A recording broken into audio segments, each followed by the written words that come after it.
The Devil's Tower, Ravera's Barrens, the 10th of Ascensium. Erim lay tucked in against a stone outcrop on the side of the hill and stared up at the great forlorn ruin that crowned the summit. The squat stone walls and parapets of the fortress seemed not so much to have been built upon the rock of the hill, but rather to have emerged from within it, as though thrust up by some great force.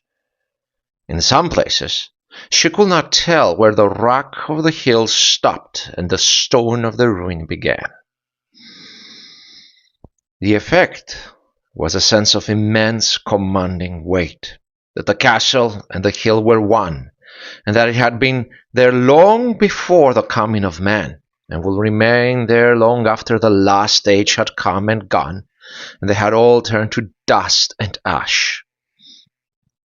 Part of the squat fortress thrust out and up to form a looming tower of sorts, which presumably contributed in part to its name. "The Devil's Tower," she whispered, low and throaty. "You're fucking shitting me." She had two companions with her by the stone outcrop, one that she had known for a while and considered the closest thing she had to a friend, and the other a new companion that she had started to hope might soon turn into one. The familiar companion was an Atheri named Stepjan, called by all and sundry Blackheart. He was pressed against the earth, his dark gaze fixed on a pitch-black opening between a shelf or rock at the base of the fortress. She was not entirely sure where the sobriquet came from, but he certainly looked the part. A dark brown long coat of stiff leather over a black doublet, blue-black breeches, turned-down black leather knee boots, now grey with mud and dirt, all of quality, with faintly embossed patterns and quarter trim, but worn by travel and long use, weathered like he was. A broad black leather baldric was strung over his chest, along with a leather satchel, and from baldrics hung a heavy-bladed falchion and a pair of point daggers. The final touch to his appearance was a grim scowl that made it seem like murder was always somewhere on his mind. He didn't look at her when he responded, his gaze never leaving the summit. "Aye, the Devil's Tower, once Uthdamadayir held as the greatest keep of the Oranges, lords of the Dane-Danians. Abandoned after Ravera's mistake, took the land of the Western Danias and made them into the Barrens, and after some dark force occupied it and brought darkness and shadow. And where, somewhere within it, we shall find Ghost Threepenny, dead or alive." He paused. "You don't have to come with us. You did not know Gauss." She studied his profile for a second. Despite the aura of barely suppressed fury, she had always thought of Stepjan as a handsome enough fellow. He had the slightly exotic features of all Atheri. Sun-kissed copper skin, short dark hair, high cheekbones, and a sharp, prominent nose with a diamond-shaped bump in it. Stubble shaded his jawline and his lean mouth, and a pair of silver loops pierced his left ear. The hard, judgmental gaze of those sharp, dark eyes was what usually did it for people. It either scared them off or drew them in, all moth-like, to their eventual doom and regret. She wanted to say, "This cursed fellow's been missing in this Devil Tower for almost a month. He is long dead," but she did not. She snorted. "What horseshit? Of course I have to come with you, but I guess I'm a fool like that." "Handsome enough, then, but their new companion was a Danian. One Durace Lambadras, apparently called the Lamb for short. Thank you for that, Mark."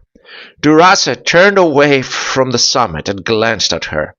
"Well, fooled is the way Blackheart likes the rest of us, isn't it?" He chuckled and looked back up the hill. To Arim's thinking, if he was a lamb, it was the sort that usually turned out to be a wolf in obvious disguise. Thick, tousled black hair, a sharp, smooth-skinned face, green eyes crinkled in constant amusement, his sealed lips set to a seemingly permanent smile that was almost, but not quite, spoiled by just the hint of a smirk. And when those lips parted and his smile turned to be a genuine white-toothed grin, well, it was the sort of grin that got legs opened and asses offered up in the air. His clothes were of rough, plain make. A brown leather buff coat, a black neck stock under a stiff-necked brown leather caul, black breeches and brown leather gaiters buckled over brown half boots. The clothes of a simple woodsman or a ranger, but he managed to wear them with an effortless, almost unnatural grace. Perhaps not a surprise, as Stepjan had told her that Durace had a fey mother, so the blood of the other world ran in his veins, and that he had long walked the pathways of the other side to defy courts, and was even sworn to one of them, a knight-errant of the Court of the Silver Wood. She had a hard time not just staring at him. She was not quite sure what she'd expected. When she'd heard Stepan call Durace a knight-errant, perhaps someone more like Lord Arduin and his knights, who were really the only knights she had ever spent a lot of time with. May they all find the heavens. She had found herself sneaking a look at his lips, at his ears, at his hands, and then glance up at his green eyes, only to find them looking back at her with an amused, inquisitive smile. Each time she blushed and looked away as casually as she could. "Thinks I'm funny, does he? Well, I know that smile," she thought. "No need to get things complicated so quickly." The main complication being, of course, that Erin was herself dressed as a man and looked like one, albeit a pretty one. She wore a black-necked stock to hide the smoothness of her throat under a high-necked square-cut gorget and spaulders, strapped down over a long-sleeved tooled leather jacket. Her breeches were tucked into suissesses and knee-poilines, and she had leather gaiters that ran up to her knees strapped over her leather boots. A water bottle and small satchel hung on her left hip next to her sword and daggers, slung across her body by straps and baldric. Her coat-piece was empty, for better or for worse, and she had not figured out how Durace would react to that. Her dark hair had grown out a bit, so it wasn't as short as she usually kept it, but with small dark eyes, a square chin, and her fair Danian skin weathered recently by the sun and the winds of the Bale Mole, she would pass as a man to almost anyone that looked at her, unless they looked very carefully, with an open mind as much as open eyes. For in the Middle Kingdoms, the clothes made the man, or the woman into a man. It occurred to her that it had been a little while since she had looked at a man, or for that matter a woman, the way she had been looking at Durace. But then they'd been busy, in a place that burned most other thoughts out of the body other than simple survival. She turned to Stepjan. "I got my eyes wide open here. I know what we are doing. I'm just saying that we just got out of the one hellhole, and now you want us to go into a place called the Devil's Tower?" She shook her head. "I have begun to very seriously consider the possibility that perhaps you are a madman." Stepjan finally looked over at her, but his hard gaze was softened. "Yes, feels familiar. Like we've been here before, eh?" he said with a small smile, clinging to the side of a hill, about to head into the dark of the earth. She snorted again. "Let's hope it turns out better than the last couple of times we've done this." She thought back to the last time she had been clinging to the side of a rough hill, trying not to be seen, while looking at a place of death and mystery. "I guess I'm moving up in the world. Or at least I'm not at the back at any rate, holding down the rear by myself." She glanced back at the man strung out on the hillside below them, and her mind drifted back to Think of the two crews they had partnered with in recent months, Guilford's and Godwin's, now all perished and gone to meet the judge. She had almost not wanted to register the names of this new crew, expecting that soon Duress and his men would be dead, and as they're all followers of the old ways by the looks of it, buried. That just seems to be what happened to people who got involved in Blackheart's business. Down to her right, in one small group, were salt and pepper-haired Josephus, whom they called the Bard for some reason that she had yet to figure out, though she assumed it would have something to do with singing or timing at some point. And the trio of men that she gathered were from the town of Girdif: Dimer Miles, red-bearded Penwyn Tainborough, and Lyle Alting. Down to her left was another trio that seemed a bit more road-worn: Green, Gwyrdin Vane, and Paul Tyne, and Aidan Lewis Otherink. Denian men of the Westall, some with names that tied them to the hinterlands and the barrens or to the Tyria wold, dark-haired, with the fair skin of their people weathered like hers by sun and wind. They were a hard lot, meant for hard things. Huntsmen and rangers dressed in oiled leathers and brigantines and buff coats and bristling with sharp steel. But then she had seen men just as hard or harder get eaten up pretty bad and spent out the other side of whatever suicide job it was the Blackheart had them on. And this one looked to be a right ripper. A madman who won't stop until everyone he knows is dead. But for what? Is getting a dead man's body back really worth risking all the others? Stepjohn took a deep breath. Yera, Queen of Heaven, Goddess, keep us whole, keep us hale. Yera Invictus, give us the strength to defeat our enemies, he granted. Yera Fortuna, grant us luck. Agia, divine archer, your servants plead, avert your gaze, Deathbringer, added Duras. They paused. Duras glanced at Erin, an eyebrow raised. She coughed and shrugged. Sorry, prayer ain't my thing. Right, Stepan said with a smile. Let's get this over with. And then they were on their feet and sprinting up the hill. She did not feel as light and quick as she usually did, and it was not just because under her clothes she was bandaged from deep wounds to belly and leg, still healing. In truth, she just wasn't used to the armor. The armor pieces had been taken from a white armor garniture, a fairly expensive harness if slightly out of current fashion, with rolled edges, etching, and gold gliding. But the polish and shine of it had made her a bit nervous. She was not a knight after all. So they had a smith blacken the pieces in the forge at the watchtower of Nizer on their way out of the hills of the Bale Mall. She'd been a little surprised that no questions had been asked. She had been the one wearing the armor on the way into the hills, and the man who hadn't come back. She wasn't the one wearing the armor, but she supposed that was more or less to be expected given the circumstances. Loads of salvage, I guess. Out in the wastes and the Bale Mall, the armor won't do the dead any good. But she still felt a little queasy about wearing armor taken from a corpse. And it wasn't just the questionable ethics and bad luck of taking something from the dead.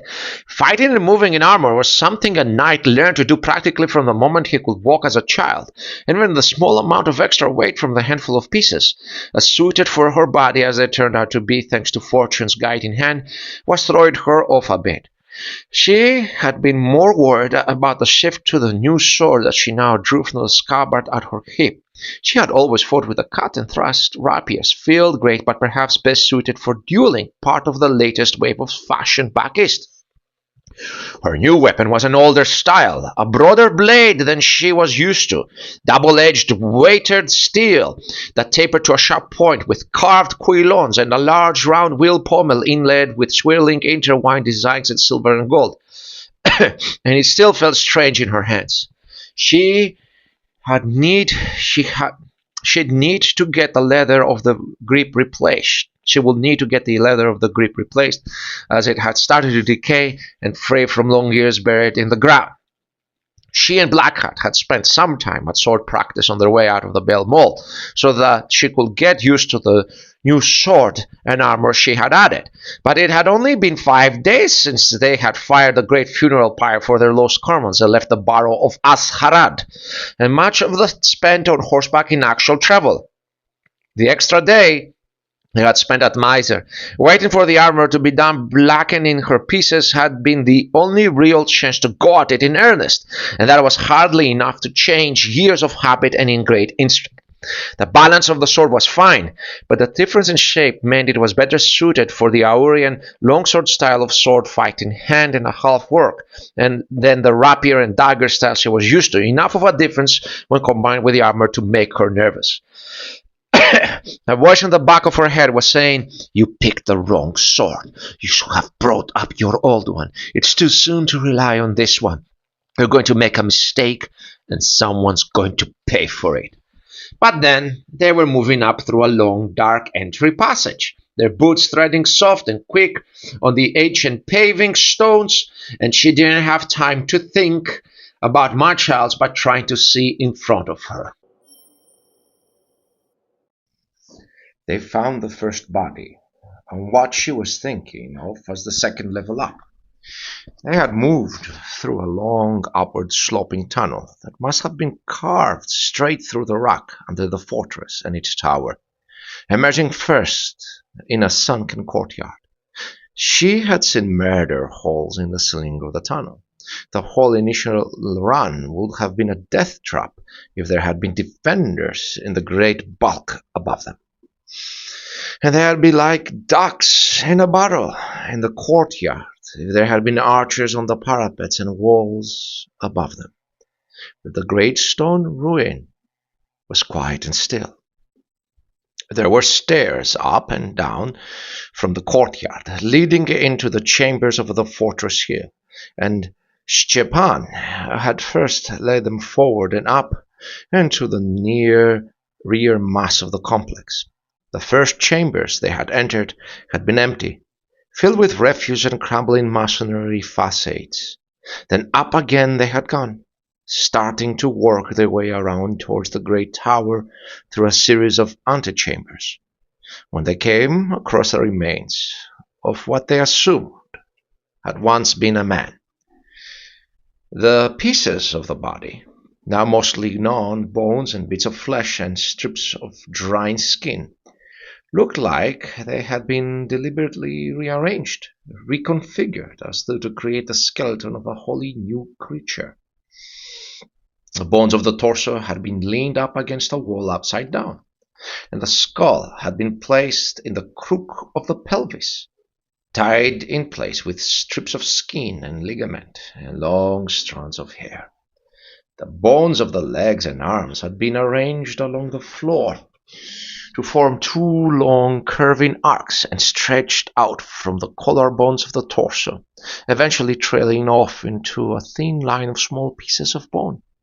Erin realized that they were the bones of the hands and fingers and toes, arranged from largest to smallest in the line. Tasting bile in her mouth, she frowned and brought the back of her hand to her lips. She took a deep breath. She had seen bodies that had been eaten before, had come close to being one herself, but the deliberate nature of the body's arrangement was something new to her. "Whatever's in here plays with its food," she thought with a shudder.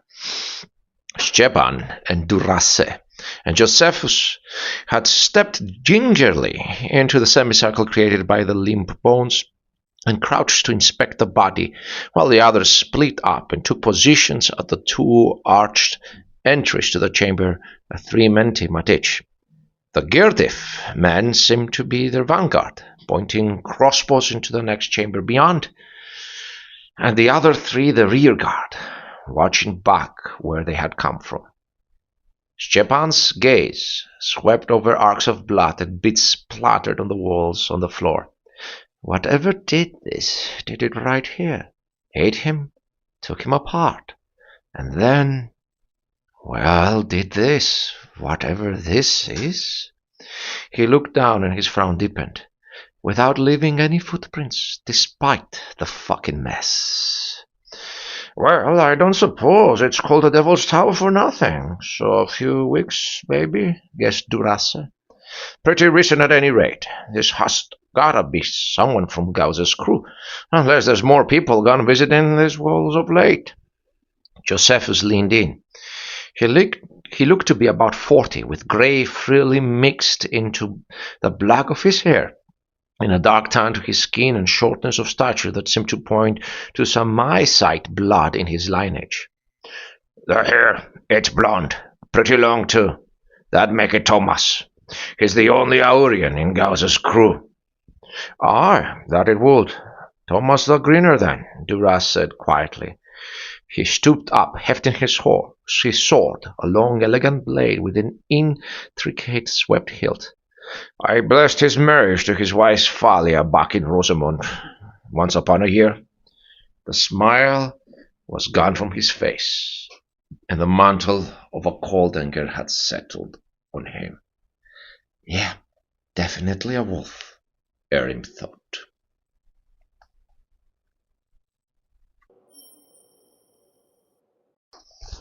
They found the next two bodies in a long, open gallery overlooking the central courtyard on their way into the tower.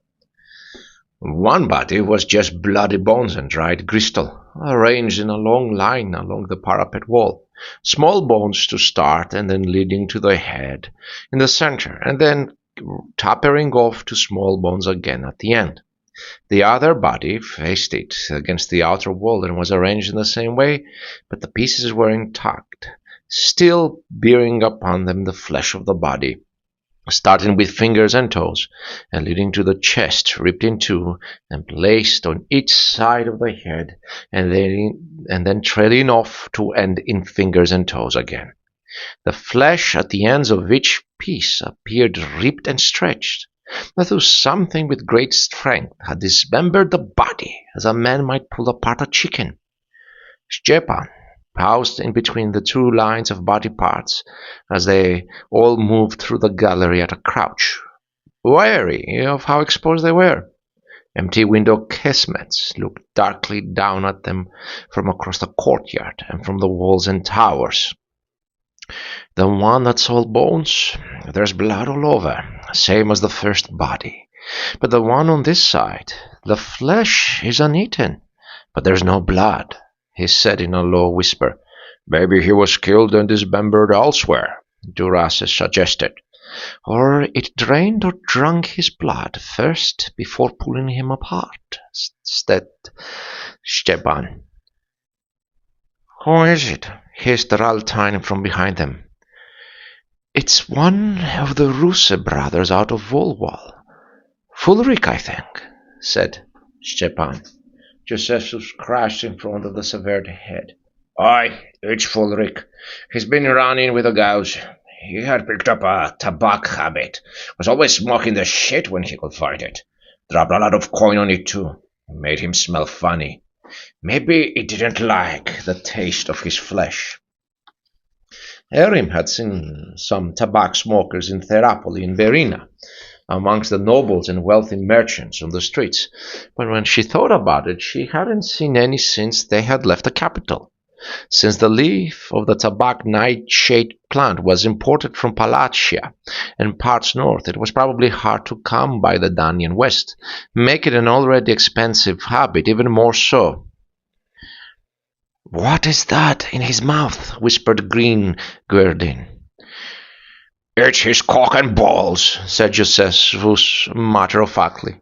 To Erim's eyes, Green Guerdin didn't look a little green at that. Then again, they all did. She supposed it a small comfort that she didn't have to worry about that particular fate. Any way to know who the other body is? Durace asked. Stepan and Josephus both shook their heads. Nope, picked clean, said Stepan. Something in what Stepan said made Erin frown. She glanced back and forth from the line of bones to the line of body parts. "No flies," she whispered. "What?" asked Durace. She pointed. "The pieces of your Fulric fellow. There are no flies or maggots on the flesh. No sign they've been working at it. They've been lying here for weeks, maybe, but no flies. And we've seen plenty of flies coming through the barrens." "Aye," said Stepan. He glanced up through the gallery arches to the top of the courtyard at the skies. "And vultures or carrion, crow can probably see the pieces lying out here as well, if they get to the right angle. But they've stayed away." Everyone was silent for a bit. Stepan shrugged. "Well, I never said this would be easy." The next two bodies were still breathing, at least. They found them a level up inside the great tower, following the noxious smell of urine and shit and bile and body odor into a great pillared chamber, dusted with debris and refuse. The first man was an emaciated onion with a thin, scraggy beard, shivering and chained to one of the pillars, stripped of his clothes, scratched and encrusted in streaks of blood and dirt, sitting seemingly unconscious in a drying pool of his own urine and feces. Durace and Josephus were the first to reach him, with the Girdiff trio standing over them and pointing their crossbows around the rest of the room. "There!" Lyle whispered, pointing at the second shape further in. Stepan and Erin moved towards the second man, backed by Green, Gwyrdin, and Paul and Aedan. As they crouched around him, Erin was surprised to see that he was a Moran, or part a Moran at least, with dark brown skin, an unkempt curly beard, and a thick head of kinky black hair, but with the hawk nose she associated with some of her fellow Danians. His condition was similar to the first man's. "Cows," whispered Stepan. The man seemed insensible for a moment, and then his eyes flickered open, and they settled on Stepan's face. The Amoran started, his eyes suddenly wide, his mouth springing open, but Stepan quickly clamped his hand over his mouth to stifle his scream, bringing a finger to his other hand to his lip. "Shh," hissed Stepan. The Amoran struggled wide-eyed, until finally he seemed to calm a bit, and his body slumped back. Tears began to roll from his eyes. Stepan removed his hand from Gauss's mouth and moved to his side, reaching back for the chains and manacles that bound the men to the pillar.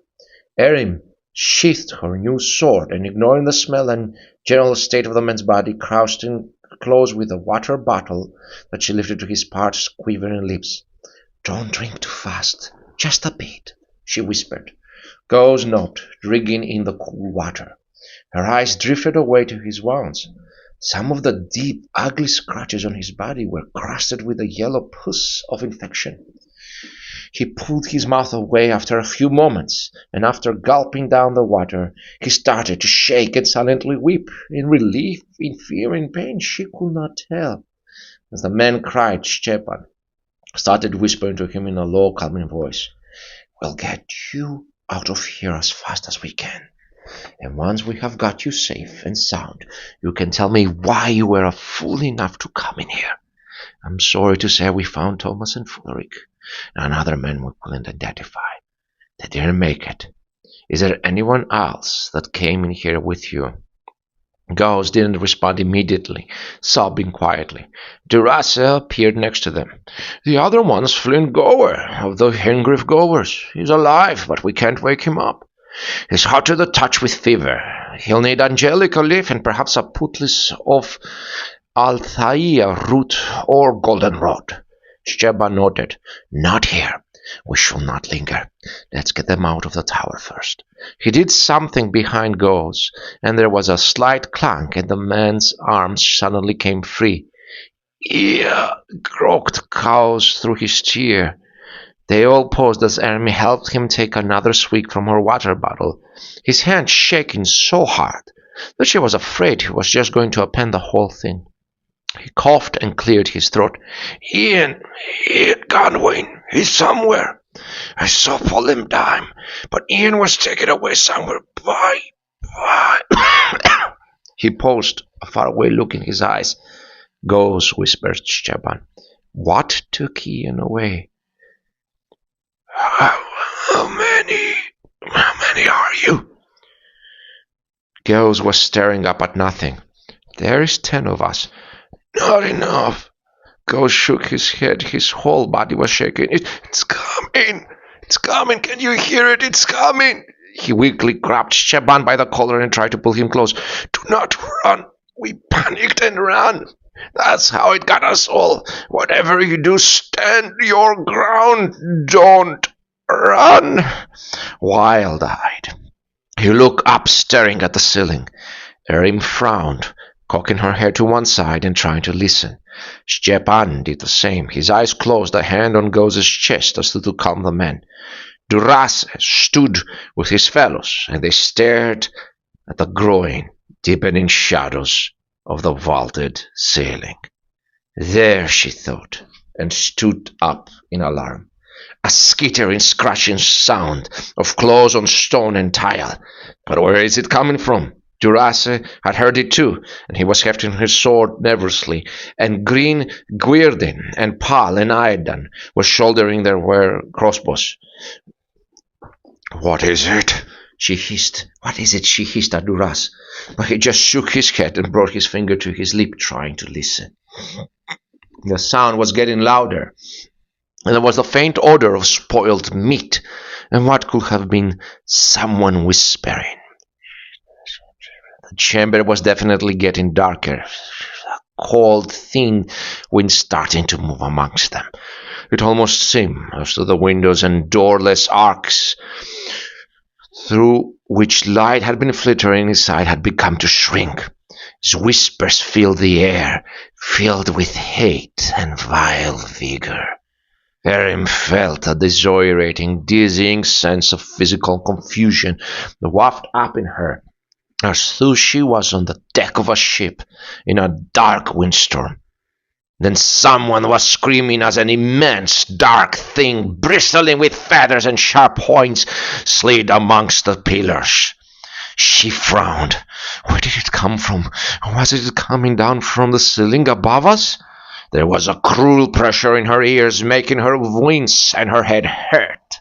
A windstorm seemed to have emerged in the growing darkness of the chamber, and debris and stinging dust was flying through the air.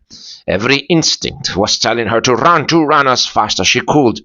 She wore 2 amulets under her jerkin, one a gift from Stepan, a bit of amber with an insect trap inside it, a ward against black magic and the evil eye, and the other a watchtower ward, a rune-marked silver-set ruby enchanted against curses and hexes and ghosts, and they both burned against her chest as though they were on fire.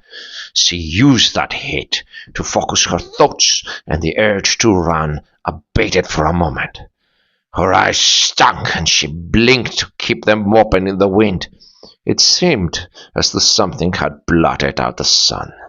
She lost track of the thing, spinning in the dark, and then she was knocked over by the sweep of a great feathered wing, which sent a man flying against the stone walls behind her with a sickening thud. Someone shouted, Duras, she thought, and there was a flash of light, and her world steadied for a moment. She scrambled furiously, coming up with her sword in her hand. It had a name. She wasn't used to that yet, the idea of a sword with a name. Gladringer. It was in her hands as she heard the cries of men and the twang of perhaps a half-dozen crossbows. Something whistled past her ear, and she ducked after the fact. There was a keening sound that she couldn't recognize at first, and then she realized the thing was laughing at them, and the chill seemed to reach her bones. Don't run, she thought as her amulets burned against her chest. She saw Duras hurl himself towards the darkness, swinging his gleaming sword with both hands, but there was a roar, and he got caught by a blow from a great wing and sent spinning across the floor with a shouted curse. Her world lurched again and spun. And then Stepan was on her right side, and Josephus was on her left, and they were facing a great looming storm of fire and darkness and shadow. She gained her footing on the shaking floor as it rushed them, just in time to spin out of the way as its great bulk hurtled in, and a flash of fiery metal slammed into the stone floor, sending sparks everywhere.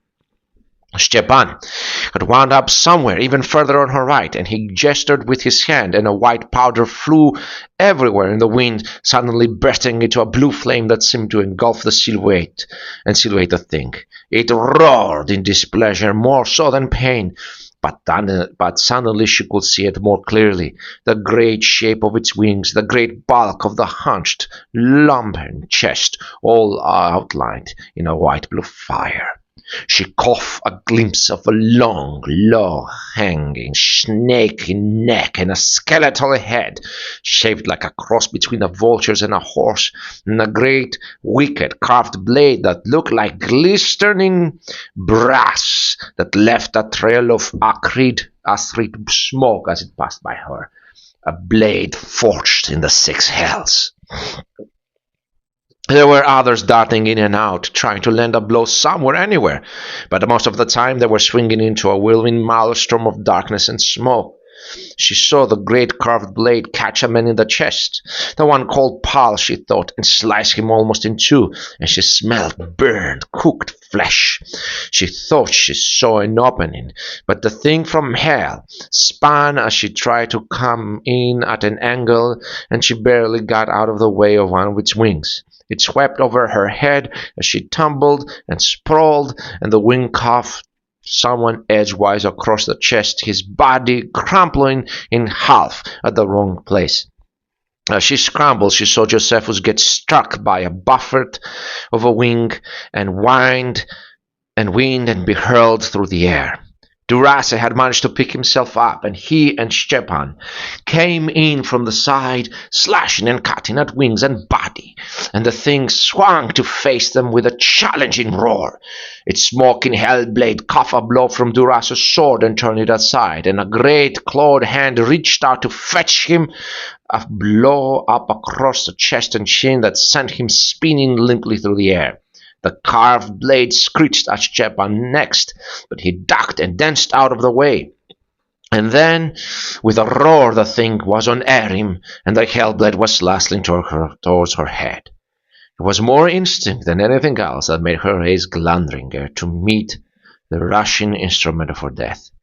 The great brass blade met the star iron of Glandringer. By some ridiculous legend, quenched in the pools of the Spring Queen's blood, and the sword shuddered in her hand, and a deafening ring as loud and clear as a great bell rent the air, and a tremor went through her that seemed to shake the very stones of the fortress. They had been moving fast and silent through the dark world, running the sacred hunt, hard on the trail of their intended meal, when he heard the first distant ring. He had been expecting to hear that ring ever since one of Gogorin's captains had returned with word that the Barrow of Azharad had miraculously been found and opened, expecting it with the dread and feral anticipation. He'd believed the scouts, but once the hunt was over, he would still send Gogorin to make sure, and perhaps yet go to see him for himself. This was history being made, this was prophecy being fulfilled, and it wasn't the sort of thing he would simply leave to an otherling's eyes. He paused, one skin-warped leather boot up on a down tree, hefting his wicked carved saber as his nameless stream passed. His captain and priests and warlocks stopped around him, breathing heavily, looking at each other with excitement.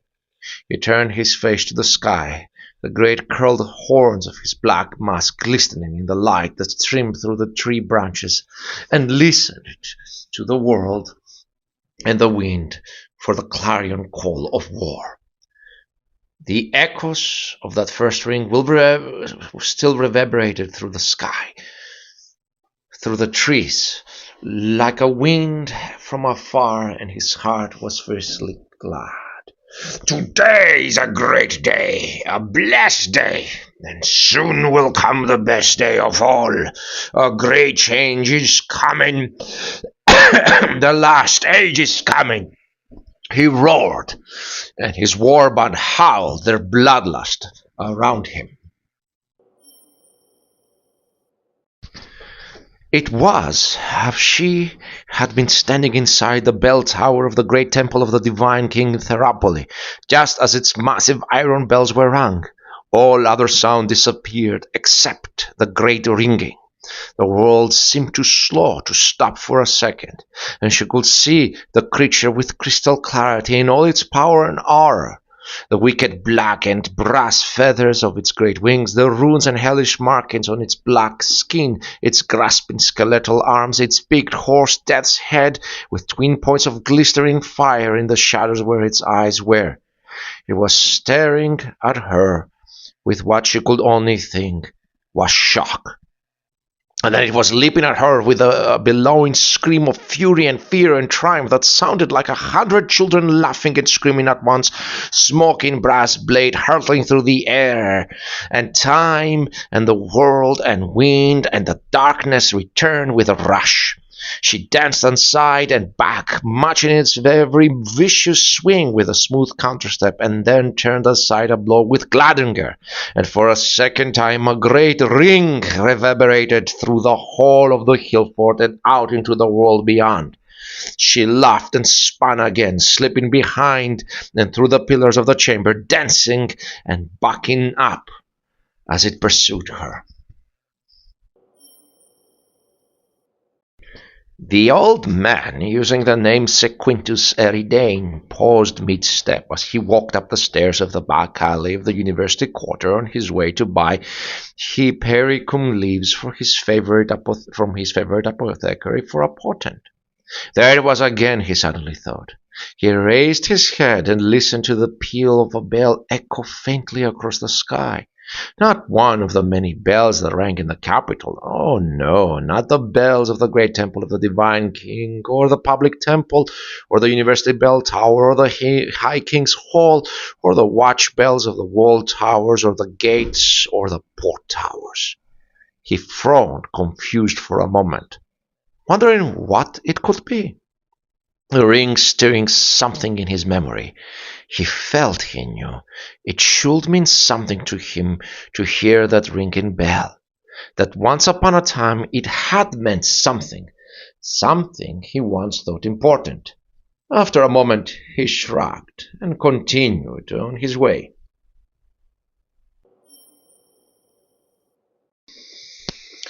She had been startled out of her trance at the first distant ring. A clean, clear sound that reverberated and echoed across the sky and the earth.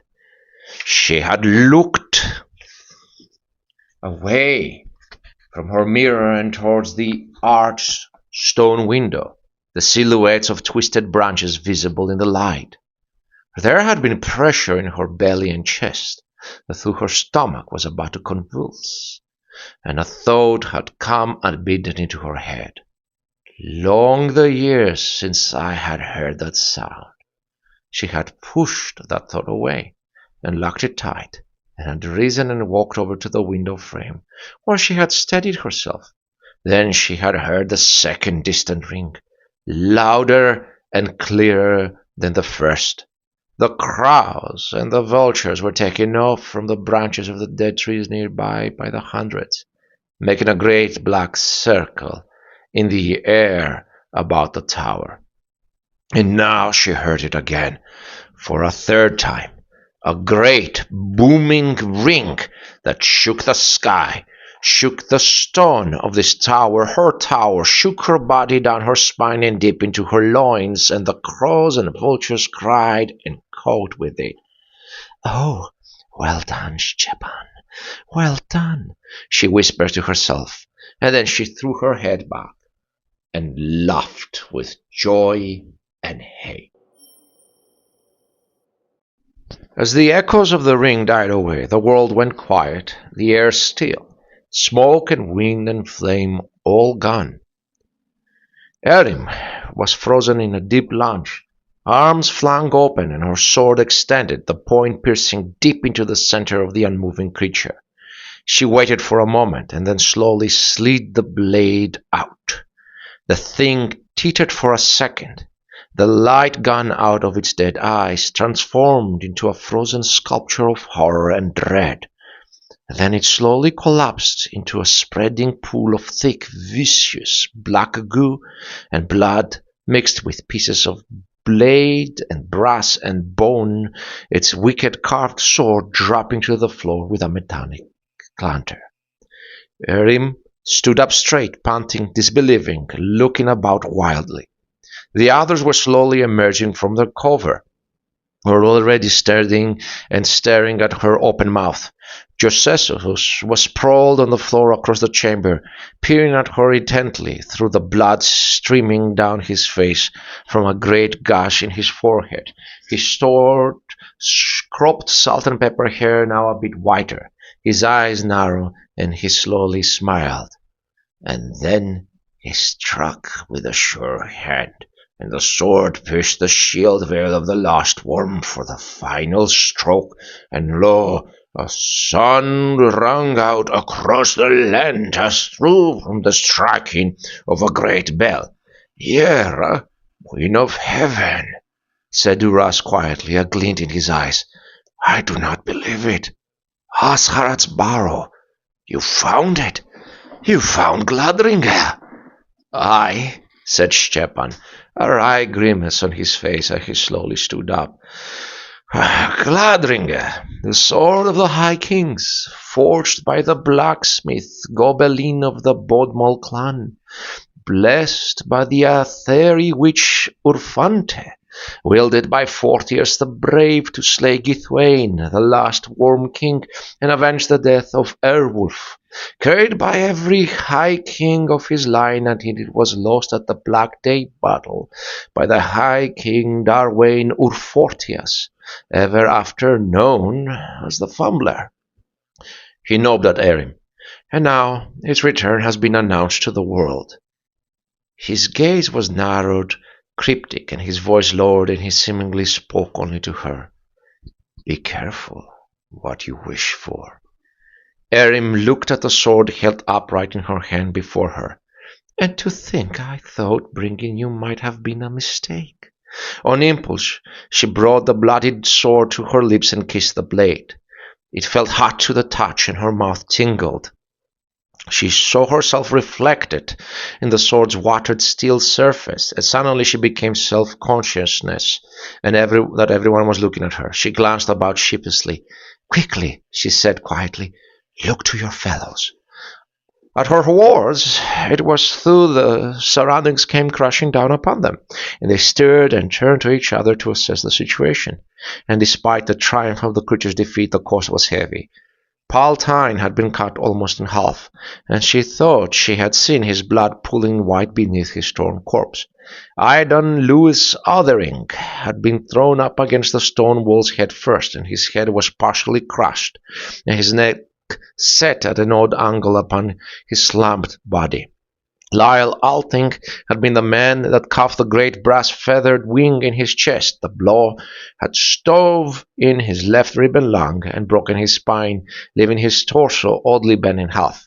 Green Guerdin had a broken arm and dislocated shoulder, but could presumably count himself one of the lucky ones, as he was still breathing. All of them had bleeding cuts and gashes and nicks and bruises. Goz slipped into unconsciousness, staring up at Erin with wide eyes that suddenly rolled back into his head, finally letting go of fear and wonder.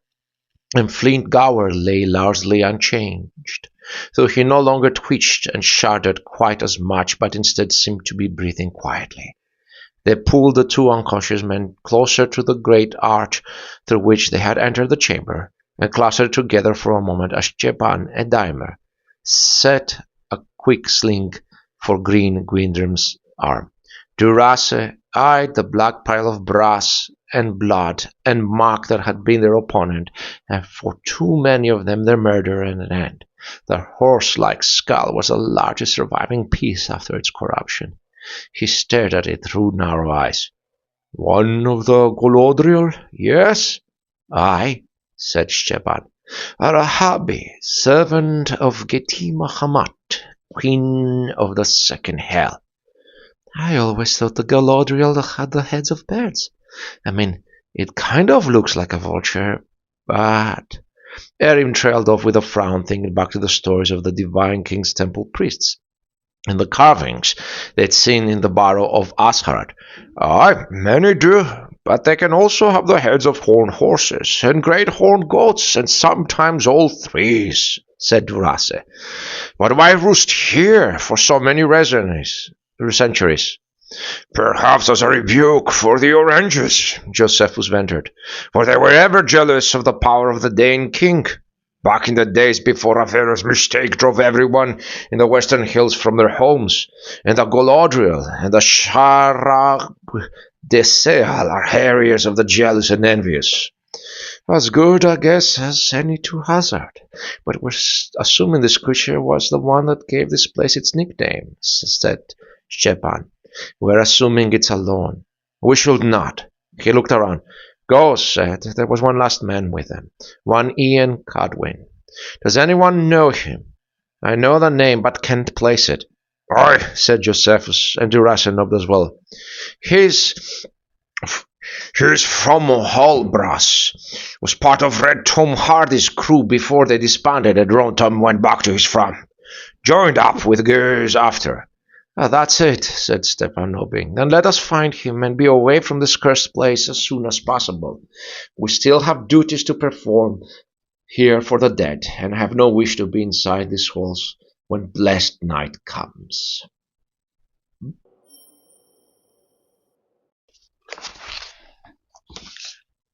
Stepan, Durace, and Erin left the others to regroup and moved swiftly and silently up to the highest level of the tower, from where they thought the Galadriel had come. There the great vaulted, pillared central chamber and its offshoots had been transformed into a kind of nest, with piles of all sizes of dirt, tree branches, broken furniture, refuse, and debris packed into the room, seemingly brought and collected from the other chambers of the fortress or transported in from outside. Some of the piles towered taller than a man standing, and they were forced to clamber through and around the pillars and the piles of garbage. Mixed in and scattered upon the refuse were stacks and piles of bones and skulls, human bones, animal bones, bird bones, sometimes randomly dropped or thrown, sometimes painstakingly arranged in small tableaus and sculptures. There was a tight, maze-like feel to the contents of the chamber, and a terrible, nauseating smell. They slowly separated, wandering through the warren, looking for any sign of the missing man, and soon Erin had lost sight of the other two. She found herself approaching a corner where the smell seemed worst. There was a depression in the pile of dirt and refuse before her, hidden amidst the stacks of junk and debris, a pit of sorts, and it was filled with a small pool of what smelled strongly of piss and shit and corruption, out of the sides of which emerged some kind of fused entanglement of bones and antlers. Erin brought her hand to cover her nose and mouth and stared at what was before her. It took her long moments for her rational mind to register and comprehend what she was seeing. Something was making a sound, a low wheezing noise, something moving in the vile pool of piss and shit, and only the gods know what else. Something alive, something human, or once human. It was on its back, most of its body submerged in the morass. She could make out what might have been its head, entirely coated in filth and tied back to hold it in place above the surface of the pool, its arms and its knees and feet tied at odd angles to the fused bones on each side of the pit. She choked back the vomit in her throat. "Kill me," the shape that was once Ian Cadwin hissed. Erin felt the fear and revulsion welling up deep inside her. She felt utterly alone in the world. It seemed impossible that the thing speaking to her had once been human, and a part of her was filled with such horror that she wanted to rid it from her sight, to destroy it and blot it from her memory. "Please," the shape hissed. "Please kill me." She knobbed, her face contorted in shame and disgust. She pursed her lips, stilling her resolve. There was a roar in her ears that she realized was her heart pounding. She stepped forward to the edge of the pit and lowered the point of Gladringer to the thing's chest. She was about to push the blade in when she felt a presence behind her and a hand fell lightly on hers. Instantly, she shook and gave a sharp sob and stepped back the moment passed. The hand belonged to Dyslexic. He stepped forward and crouched on the edge of the pit beside the shape, bringing his head down close to its ear. "Ian, you are at the lowest point in your life, a place outside of grace, where you think death will be mercy," Duras said quietly. "It will not. For the spirit's journey to the place of judgment is a hard and arduous one, and you risk falling into an eternity of suffering. This is not the time to make a decision such as this, for pain and fear kill the mind and spirit and make you wish for things you should not. I swear to you that we will take you from this place and return your body to health. And even when you are once again whole, if you still feel that the end of your days is what you want, then I vow by Geniche, queen of the underworld, and by Aja the swift arrow, who brings death to all mortals, that I shall help you and your life, and pray for you on your 7 days." For a long time there was nothing but the slow whizzing rasp of a man's pain breath, and then Ian Cadwin nodded his head imperceptibly and slipped into unconsciousness. Erin turned away and vomited until her stomach was empty, and she was weeping, while Stepan stood nearby silently, not watching her.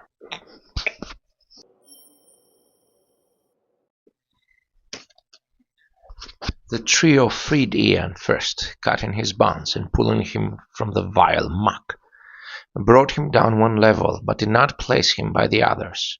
Then they moved as quickly as possible to bring in blankets and stretchers and cloth from their camp, which they had set at a nearby creek, over a hill, and down out of sight from the great facade of the fortress.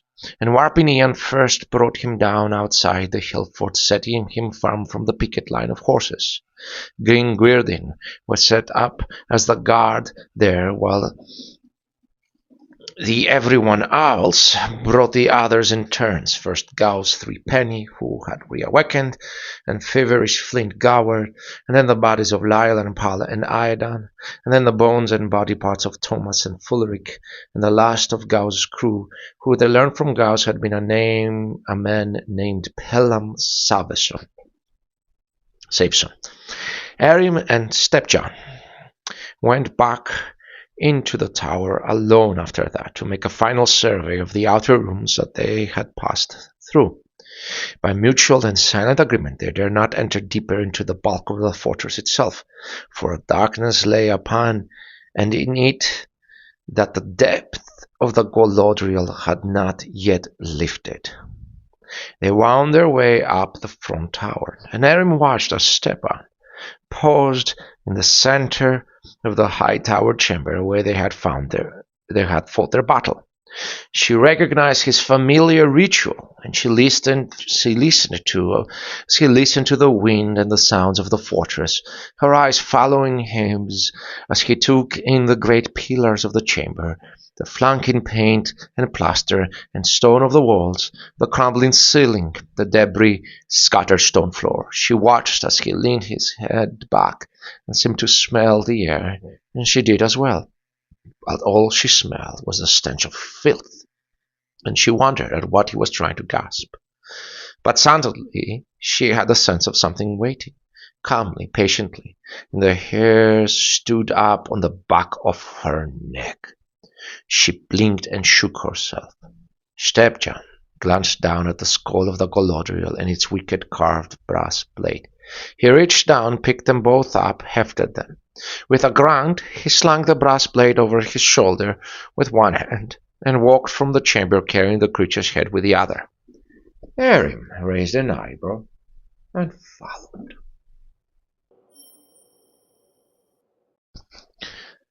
Durasa and Stepan set to work on washing and cleaning Ian, with soap and water brought from the creek in buckets by Erin and Dimer.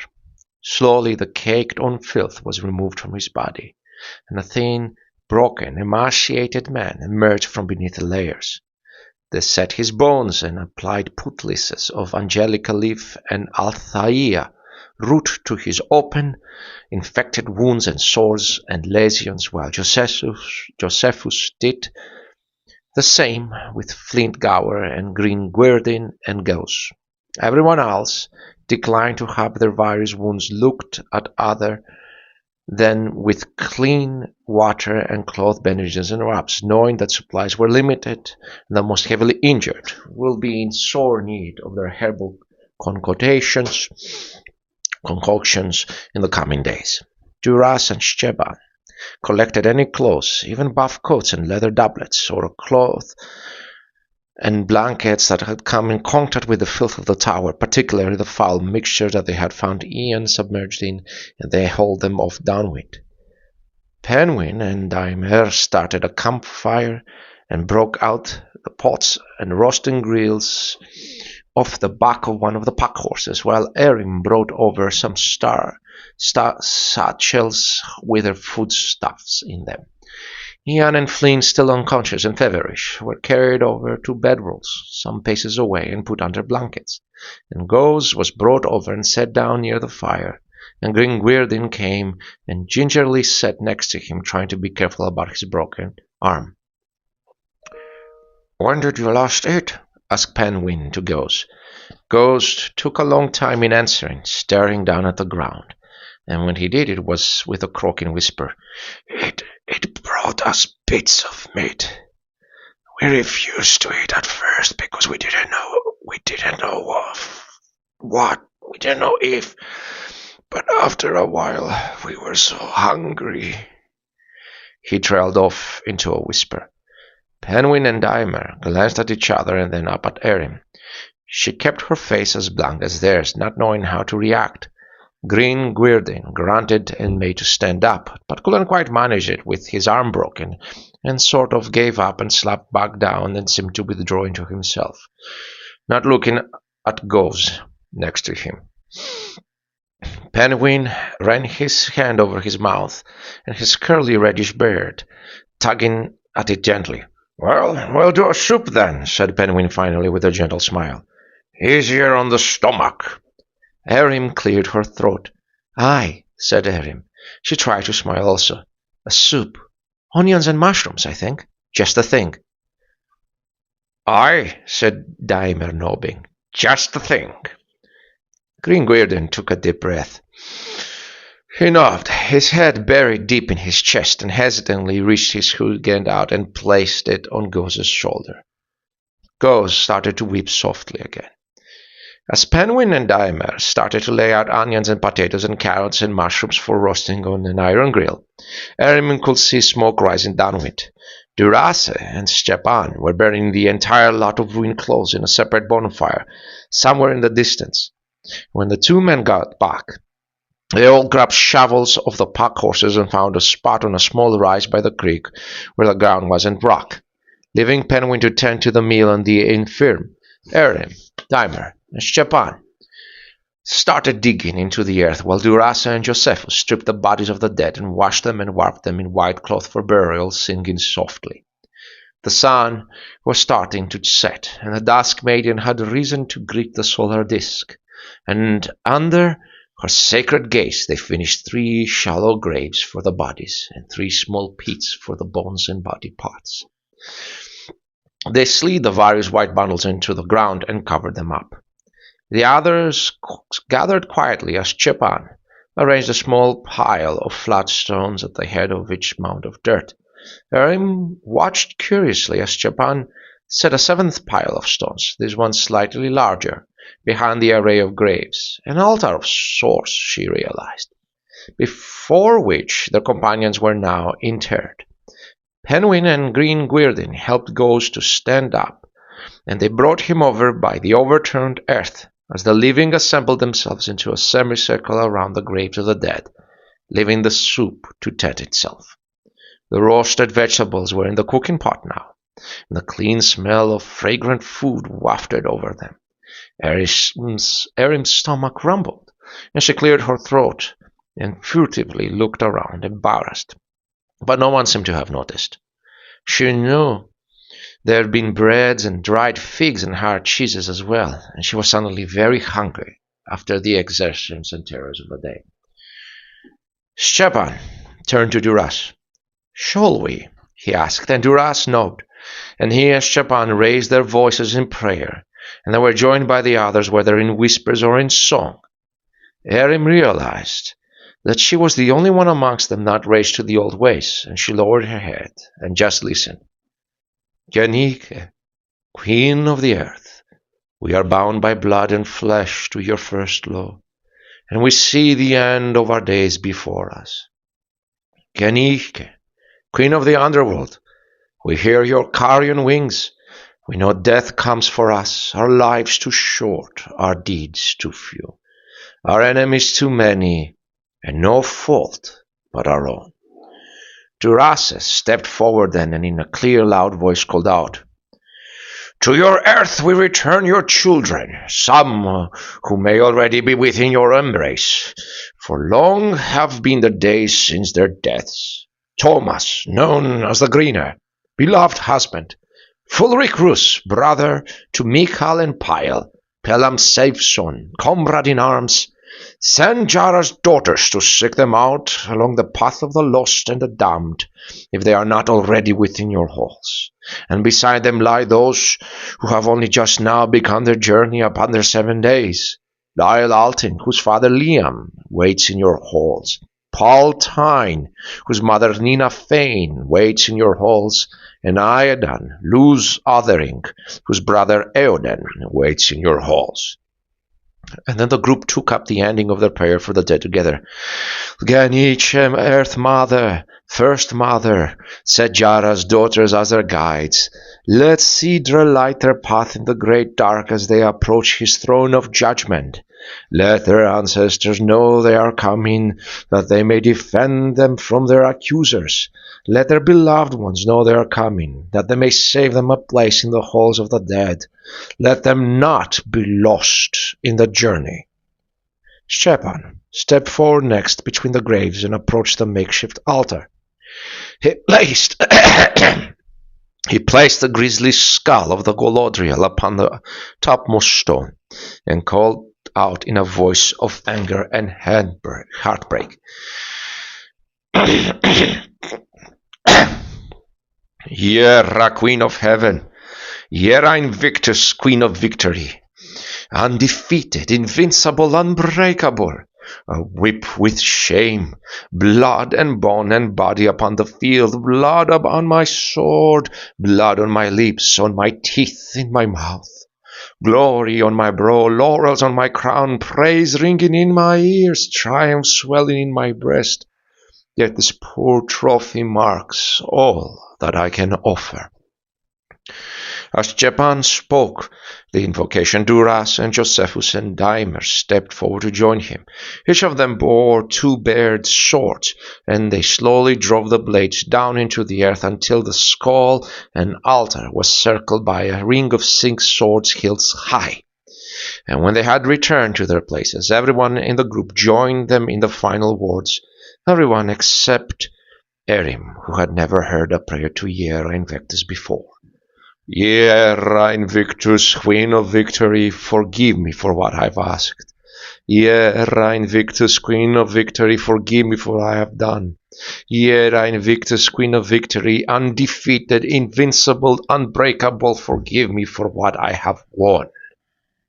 Erin looked up at the clear sky of dusk in all its glory, the evening star now shining in the west where the sun had set, at the stars of the firmament starting to emerge into the blue black of coming night, with the sighing of the serpent in the first house, at the moon, so recently full, looking down on them from the east.